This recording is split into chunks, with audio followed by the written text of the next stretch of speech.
तो आज इस वीडियो में बात करने वाले हैं कि 2026 में कितना आसान है एमएसएमईज के लिए, बिजनेसेस के लिए लोन लेना। गवर्नमेंट की कौन कौन सी स्कीम्स हैं जिसके अंदर आप लोन ले सकते हो, ओवरड्राफ्ट लिमिट ले सकते हो। आप बेसिकली जो एमएसएमईज हैं, एमएसएमईज जो बिजनेस हैं, जो छोटे बिजनेस हैं जिनकी टर्नओवर 1 करोड़ से 100 करोड़ के बीच में है, उनके लिए कौन कौन से लोन्स, कौन कौन से ऑप्शंस अवेलेबल हैं। तो वीडियो स्टार्ट करते हैं। सबसे पहले सभी से रिक्वेस्ट करूंगा कि आप चैनल को सब्सक्राइब जरूर कर दें, क्योंकि इस चैनल पे हम सिर्फ लोन एंड फाइनेंसेस की बातें नहीं करते।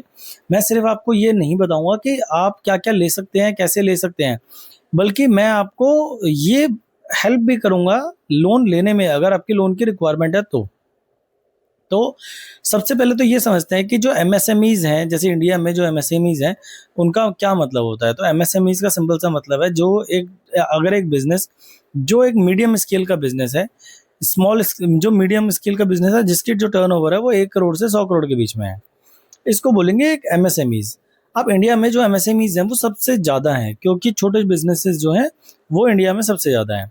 अब जो एमएसएमईज हैं, ये अगर हम बात करें, देश की रीढ़ की हड्डी है। अगर हम गवर्नमेंट जॉब को हटा दें तो ये एमएसएमईज, एसएमईज हैं, जो लोग हैं, ये जो कंपनियां हैं, ये सबसे ज़्यादा लोगों को एम्प्लॉय रखती हैं। सबसे ज़्यादा लोगों को इन्होंने एम्प्लॉयमेंट दे रखा है। तो गवर्नमेंट की अलग अलग स्कीम्स है, बैंक के अलग अलग लोन हैं, जिसके थ्रू आप अपने जो वर्किंग कैपिटल की रिक्वायरमेंट है, या फिर कोई मशीन वगैरह लेनी है, जो कैपिटल एक्सपेंडिचर की रिक्वायरमेंट है, उसको फुलफिल कर सकते हैं। तो बात करते हैं कि लोन, बेसिकली ये लोन या ओवरड्राफ्ट लिमिट लेने के लिए क्या करना पड़ेगा। तो उसके लिए सब छोटा सा ये समझ लेते हैं कि लोन क्या होता है और ओवरड्राफ्ट लिमिट क्या होती है। तो लोन का सिंपल सा मतलब क्या होता है कि जिस लोन को लेने के लिए लोन तो लोन का सिंपल सा मतलब क्या है कि बैंक ने आपको एक लोन दिया, 10 लाख, 20 लाख, 50 लाख, 100 लाख, 1 करोड़, 2 करोड़, जो भी आपको बैंक ने लोन दिया, उसकी एक फिक्स ईएमआई बैंक ने बना दी। हर महीने एक आपके अकाउंट से वो ईएमआई आपकी कटती रहेगी। इसको बोलते हैं लोन। अब दूसरा प्रोडक्ट आता है ओवरड्राफ्ट लिमिट। अब ओवरड्राफ्ट लिमिट का क्या मतलब होता है? तो ओवरड्राफ्ट लिमिट का मतलब होता है कि आपने बैंक के पास गए, बैंक से आपने ओवरड्राफ्ट लिमिट ली। ओवरड्राफ्ट लिमिट में क्या होता है कि आपने जो पैसा जितने दिन के लिए यूज करा, उस पर आपने इंटरेस्ट दिया। जो पैसा आपने यूज नहीं किया, उस पर आपने कोई इंटरेस्ट नहीं दिया। तो ये जो ओवरड्राफ्ट लिमिट है, ओवरड्राफ्ट लिमिट और लोन, ये दोनों के अलग अलग पर्पसेस हैं। अगर आपकी जो रिक्वायरमेंट है वो मतलब इस तरीके की रिक्वायरमेंट है कि मैं मान लो आपको वर्किंग कैपिटल की रिक्वायरमेंट चाहिए। जैसे आपको पता है कि अगर मैं आपको 2 लाख रुपए आज मुझे की रिक्वायरमेंट है, ये मेरा जो 2 लाख रुपए है वो 1 से 2 दिन में, 3 दिन में मेरे पास वापस आ जाएगा। तो ऐसे खर्चों के लिए, जैसे कि मान लो आपको रॉ मटेरियल खरीदना है, तो रॉ मटेरियल खरीदने के लिए आपको आज 2 लाख रुपए मान लो 2 लाख की रिक्वायरमेंट है, आपके पास 2 लाख रुपए हैं, और 2 लाख रुपए अगर आपको और हो, तो आपका जो रॉ मटेरियल है वो 2 रुपये सस्ता आएगा। तो आज आपके लिए क्या ये बेनिफिशियल है कि अगर आप 2 रुपये एक्स्ट्रा लगा के, आपको 2 रुपये मतलब जो प्रॉफिट है वो ज़्यादा हो सकता है। तो आप क्या करोगे कि 2 लाख रुपए लगा के, 2 लाख रुपए आपकी वर्किंग कैपिटल हो गई, तो 4 लाख रुपए का माल ले लोगे। अब आपको ये पता है कि जो 4 लाख रुपए का माल है वो 3 दिन में मेरा बिक जाएगा। तो ये जो तीन तीन दिन में जो माल आपने बेचा, उसके बाद माल बेचने के बाद आप 2 लाख रुपए बैंक में दोबारा डिपॉजिट करा दोगे। तो आपको जो रिक्वायरमेंट थी वो लोन की या पैसों की, वो कितने दिन के लिए थी? वो सिर्फ 2 ही दिन के लिए थी। तो इसको बोलते हैं ये वर्किंग कैपिटल, कि भाई आपको अपने बिजनेस के लिए ऐसे खर्चों के लिए पैसे की जरूरत है, जो खर्चा आप बार बार नहीं करोगे। जैसे आपको मशीन लगानी है, कैपिटल एक्सपेंडिचर है, ये जो आपकी वर्किंग कैपिटल का खर्चा है, ये आपका बार बार हो रहा है। मतलब एक महीने में 1 बार, 2 बार, 3 बार, 4 बार। और ये जो पैसा है ये रोटेशनल बेसिस पे है। आज आपके पास है, कल नहीं है, परसों है, परसों उसके बाद नहीं है, मतलब ये रोटेशन हो रही है। अगर हम नेट ऑफ निकालें तो महीने में मान लो आपको 7 दिन पैसे की जरूरत पड़ी, तो आपको 7 दिन का इंटरेस्ट देना है, ना कि 30 दिन का, क्योंकि 30 दिन मतलब महीना 30 दिन का होता है।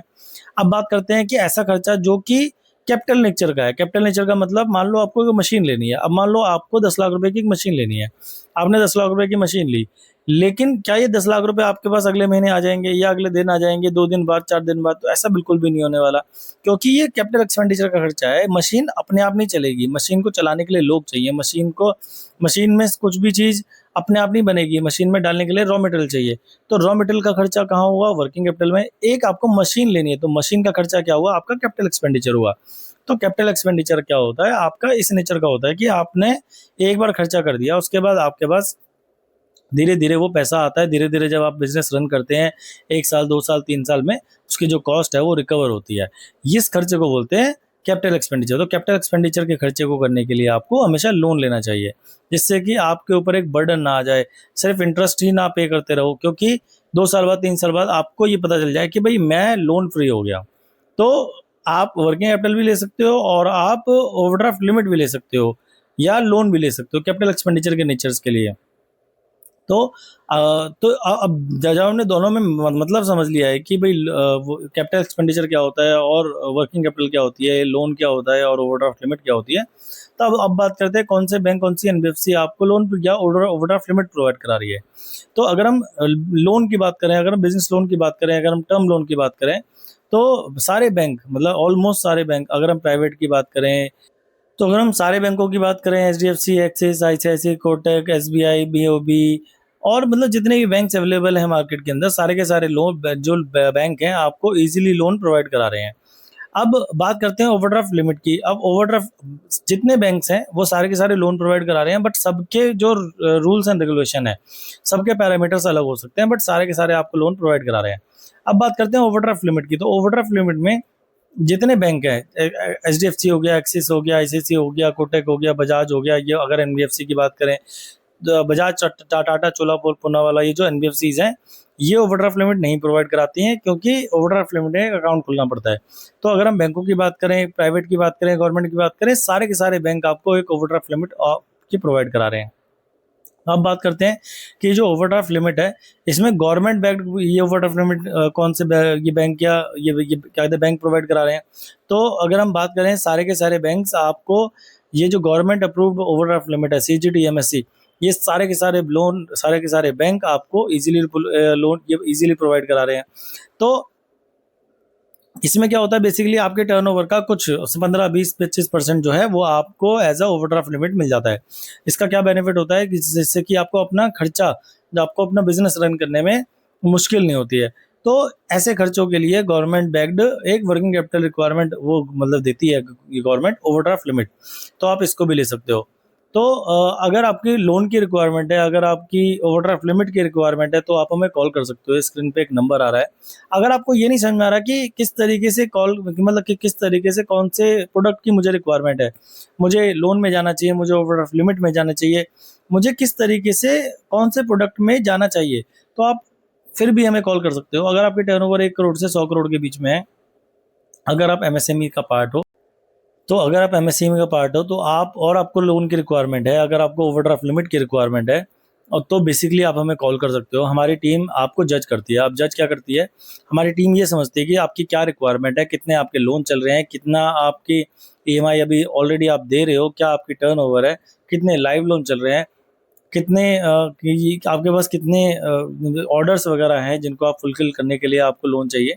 बेसिकली क्या है, हमारी टीम जो है वो आपको पूरा जज करती है, पूरी आपकी प्रोफाइलिंग करती है और आपको ये हेल्प करती है समझने में कि आपका जो लोन है वो कौन से बैंक से, कौन सी एनबीएफसी से इजीली अप्रूव हो जाएगा।